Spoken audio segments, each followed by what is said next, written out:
ดีครับมันคอนโทรลยากไปนิดนึงมันเล็กเพราะว่าเราเล่นแต่บอร์ดใหญ่ๆมาอะไรเงี้ยผสมมันก็จะคล้ายๆสเก็ตบอร์ดแต่ก็เล่นได้โอเคนะแต่มันเล็กคือ small มากแต่โอเคครับมันดูได้อยู่แล้วก็นิดนึงปรับนิดนึงก็ปรับจูนนิดหน่อยแล้วก็ลองเล่นดูก็โอเคครับจริงเหรอ When I was about 12, my parents went to Bali for a holiday with their friends, and when they came back, my mom showed me photos of my dad surfing, and ever since then I felt that I had the need to want to surf. Then I moved to Bangkok and I realized that maybe I would have more opportunities because there are islands nearby,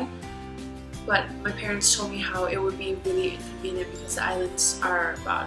a 4 to 6 hour drive away and we couldn't be able to do that every weekend. And once I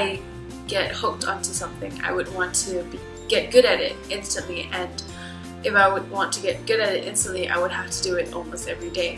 and that wouldn't have been a good idea because I have school. So one day me and my dad were driving past this place in the middle of the city, and it's called Flow House. I saw the signboard and I instantly freaked out because I thought maybe this could be my opportunity and my dad would have enjoyed it too. So I went with a couple of friends and my dad and we tried it out, and as soon as I got into the wave, I instantly fell in love with it. It became my passion from that day onwards, and I went there every day for 4 months and I just couldn't give it up. When we had to choose the topic for our personal project, I didn't think I was going to do flowboarding because everyone knew that I was obsessed with it, and basically I should have tried something that would have been more challenging for me. But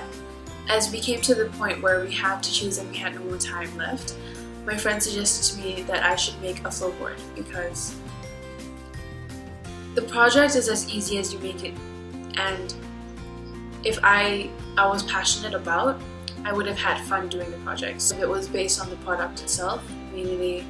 I would have to test it out and I would have to make it. In the beginning, it was okay, there was nothing wrong and I was ready to do it. But then I got a football injury on my knee. I called my mother and she said that I couldn't flow anymore. And that instantly broke my heart because I knew that I wouldn't be able to calm down anymore, because whenever I was frustrated I would go to Flow House and I would surf because that's what calmed me down. I could go every once in a while but not often because that means that it would make more of a bad impact for my knee. And finally when it came to the end of the year, I had to finish my product because it was due at the start of the new year. And when I went to go and make my product, it was really late and basically all the shops were closed, and it was really inconvenient to go to all these shops because by the time that they would have been opened, it would have been too late to decorate my board and test it out. So I went carpenter hunting and I found one place where they said that they would do it for me on the spot. After that day, I just worked on my board for the whole holiday straight. And by the time that the new year began, I had professionals test it out for me and they commented it and gave me feedback for it. Basically what it was that I got the dimensions a bit too wrong because I didn't bring my board to measure it out with me, and that was a bit of a mess up for my project itself because I wanted it to be similar to a professional board. And the reason why I wanted to make a board was not only because my friend suggested it, but because the board I have currently is about 26,000 baht,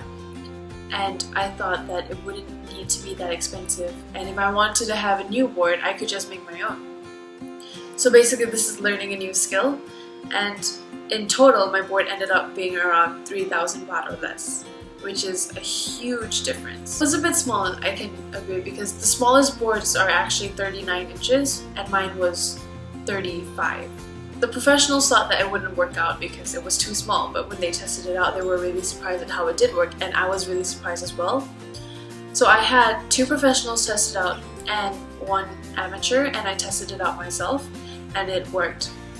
pretty okay. When I first tested it out, I could balance it out and I could do carves, which is basically making waves moving back and forth.